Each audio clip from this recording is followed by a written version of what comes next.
करून माहिती म्हणजे म्हणजे ज्या देवीपासून दर्शन घ्यायचं शक्तीपर्यंत असं एक असं व्यक्ती दिसत होता.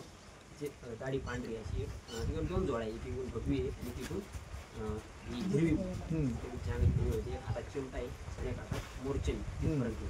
त्याच्यानंतर मग नंतर पुढं नाही मला एक काही शक्ती दिसते नाही, मला कोणत्याही दिसत नाही, मला कोणतंच काही दिसत नाही. मला फक्त माझे गुरु दिसले, मी त्यांना दर्शन घ्यायला दिसतोय, तिने सगळं हसन खेळून त्यांना दिसतोय.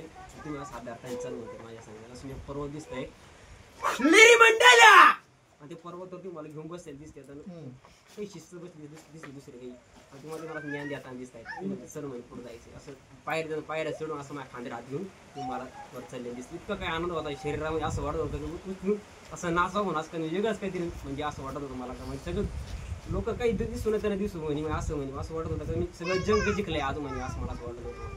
इतका म्हणजे वेगळा आनंद होता तुम्हाला असं. मला एकही शक्ती दर्शन नाही, मला एकही मला काही दिसत नाही, काही दुसरं काही माझी गुरु सोडून मला काही दिसत नाही. म्हणजे आपण जे काही क्रिया केली किंवा जो काही हे केलं तर त्याचं सत्य जे काय आहे हे सगळं स्वतः अनुभवलं. आणि एकच सांगू शकतो का, लोक म्हणतात बाई देवीची कृपा आणि प्रथम गुरु होय तर देवीची कृपा आहे, तर मग काय नाही ज्ञान म्हणून आजी शक्ती आली तर केला ना कार्य गुरुपासून काही नाही पुढं घाले. कारण निवारण करण्याचं प्रत्येक शक्तीचं, प्रत्येक व्यक्तीचं, गुरुचं कुणी असो त्याचं त्याचं एक माध्यम आहे, ज्याचं त्याचं एक कार्यक्षमता आहे. पण ज्या ठिकाणी आपल्या इथं तर नाथकार्य चालतं, आपलं जे काय आहे हे सगळं नाथांच्या कृपे आशीर्वादाने चालतं. तर आपण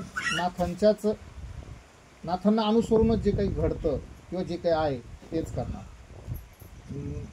ना लिंबू ना दोरी ना कुठला काही तंत्रमंत्र ना उपाय. जे बोलून बसून केलं जातं, जी गोरक्षनाथांची स्वतःची सामर्थ्य होतं तर ते फक्त बोलून बसूनच लोकांचे प्रश्न मिटवत होते. त्यांनी कधी कोणतं लिंबाला आणि दोरीला कशाला हात नाही लावला. समोरच्यानी पीडा बाधा सांगायची, प्रश्न सांगायचा आणि त्यांनी त्याचं निवारण त्याच ठिकाणी द्यायचं. हेच आजही आपण या ठिकाणी नव्यानं सुरू केलं आहे. तर ते चांगल्या पद्धतीनं फलद्रूप होतं आहे. तर सर्वनाथांचे मी आभार मानतो. सर्वनाथांना माझं नमन वंदन. आदेश.